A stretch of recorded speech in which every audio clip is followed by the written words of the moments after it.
O yan, kuryente.org. Si Mr. Bas Umali. Tungkol sa mataas sa singil at iba pang bayarin na ipinapasa sa mga consumer. Nasa linya na po natin. Mr. Umali, magandang umaga po. Mr. Umali, hello. Hello, good morning po Sir Melo. Opo. At yung ibang mga nasa ibang grupo po na tanong na rin namin eh. Kayo naman dyan sa kuryente.org ang aming tatanungin tungkol dito sa mga pasahan natin. Nagulat lang ako nitong Enero pala yung JAOL 2026 ano. Hindi alam kasi ng karamihan to, basta bayad ng bayad lang po eh. Ang dami pala nating pinapasa fit all. Meron tayong tungkol doon sa lifeline subsidy, alam na natin 'yon. May senior citizen discount. Ang dami pala nito, Mr. Basumali. Oh. Opo sir. Opo. So Totoo po 'yan.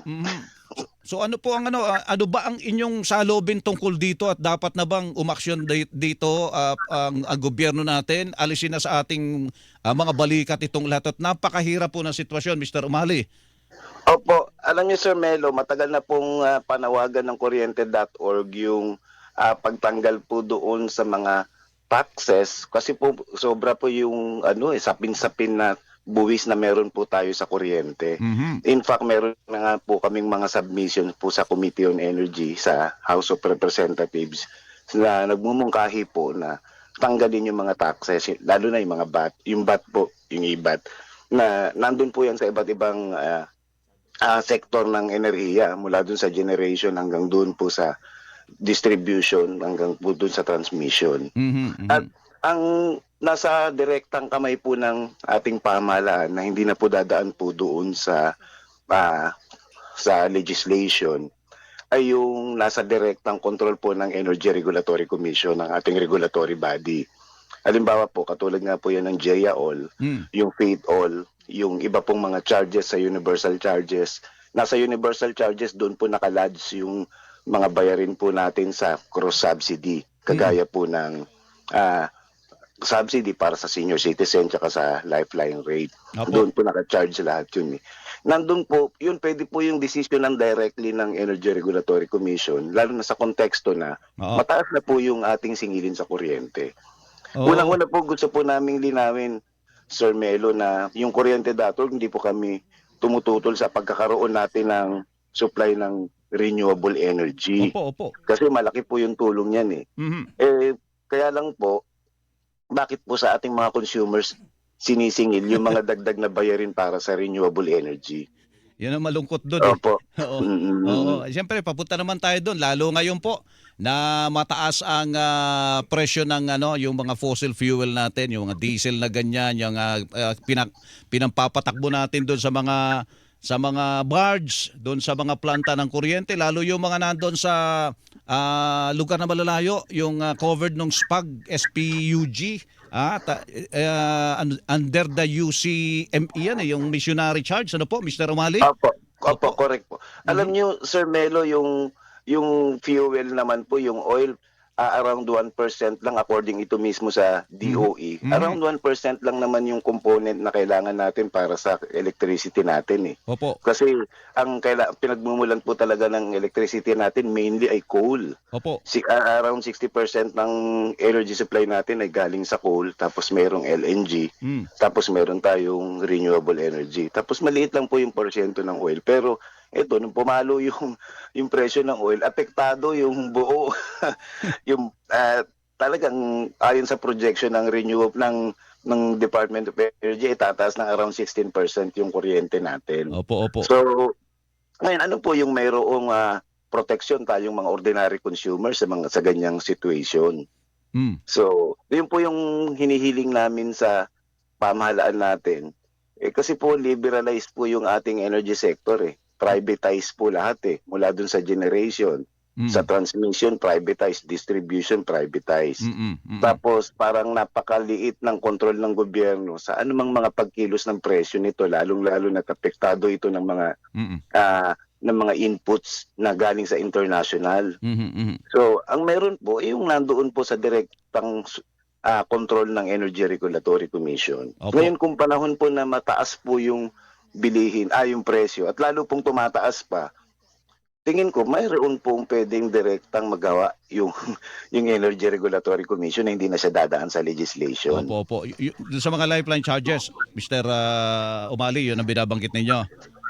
Opo, Oo. opo, yung kaya lang po siyempre ngayon po Sir Melo, nagkakaroon po ng mainit na na mga usapin sa social media tsaka sa mainstream media na parang nagkakaroon po ng mga pag-aaway yung middle class umano tsaka yung mga miyembro ng 4Ps dahil doon nga sa cross subsidy na tinatawag. Nasa batas naman po talaga yung pagbibigay ng discount para sa mga kababayan natin na nangangailangan ng tulong. At saka sa mga Opo. senior, may bago tayong Republic Act 9994 diyan Expanded Senior Citizens. Kasama na sila dito sa discount. Opo. Correct po. Mr. Opo. Mr. Umali, itong generation charge, transmission charge, distribution charge at saka system loss, may bat ito 'di ba? Opo, meron po. Opo. Meron. Alin dito yung mga walang VAT, yung subsidy, lifeline subsidy, wala itong VAT Hindi ito Wala kasali sa naman VAT po. Oho. Opo, diretso na pong kinolekta sa atin yan Opo, opo. Yung lifeline tsaka yung senior citizen Opo. na discount, direkta na pong kinolekta sa atin yan Opo, opo. para ipasa po yan doon sa mga Aha.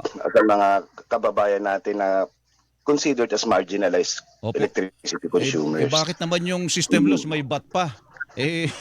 Ninakaw na ngayon, tapos may VAT pa tayo dyan. Opo, opo. Tsaka yung bang feed-in tariff allowance, saka green energy auction allowance, sa computation ba niyan ay may VAT na pinapataw dyan, Mr. Wally? Nandun na po yan sa sir. Wala po isang sa RE. Sa pagkakaintindi ko po sa renewable energy para po kasi mas i-encourage Oo. yung ating mga investors na pumasok sa Oo. negosyo ng renewable energy. So basta subsidy, Kaya meron po siyang VAT exemption. opo. Okay, so talagang may VAT dito, generation charge, transmission charge, distribution charge, at ang malungkot, yung hindi natin napapakinabangan na ninanakaw na system loss, may VAT pala ito? Sos, Mario. Mayroon pa, oo. Nag-impose pa rin. Kaya tingin ko maganda rin po na maging subject yan ng Oo. nung proseso na nangyayari sa EPIRA. Oo, yun. Kaya opo, dapat po talaga makapag-participate na maigi yung mga electricity consumers katulad natin doon Opo. sa house para mabigyan po ng input yung ating mga Opo. mambabatas. Sa Senado, iimbestigahan na rin daw po ito. So ang para sa inyo, kung yan ay subsidiya at meron namang poder na hindi na pala kailangan dumaan sa batas yan May poder na yung ERC na alisin na muna sa pasanin natin yan. Pwede naman. Opo. Lalo sa panahon ngayong napakahirap ng sitwasyon natin. Lahat ng mga bilihin mataas, pati kuryente tumataas. Oo. Opo, Sir Melo, kasi ayan yung mga bagay na ang mag-a-approve naman po dyan ay ERC.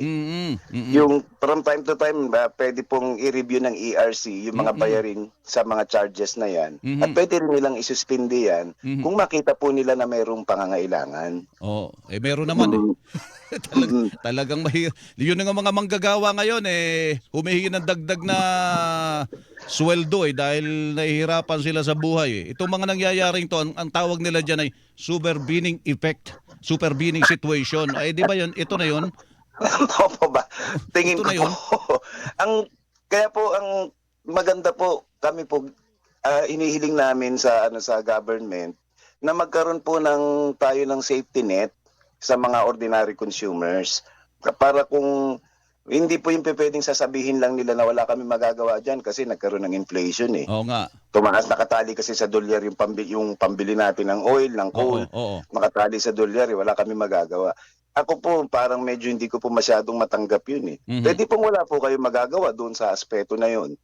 Pero dito po sa local natin, malaki po yung magagawa ng pamahalaan. Bakit hindi po tayo gumawa ng mag-devise ng safety net program para sa ordinary consumers. Nang sa ganun, meron tayong safety net na hindi tayo basta-basta matatamaan kung ano man yung mga adverse impact na nangyayari. Kung ano man yung adverse impact na ihahatid ng liberalized na energy sector natin. Opo. Sige po. Mr. Romali. Opo. Salamat po sa inyo. Good morning po. Maraming salamat, Sir Melo. Good morning. Good morning. More power po sa inyong programa. Opo, salamat po. Mr. Bas Umali, National Coordinator ng Kuryente.org.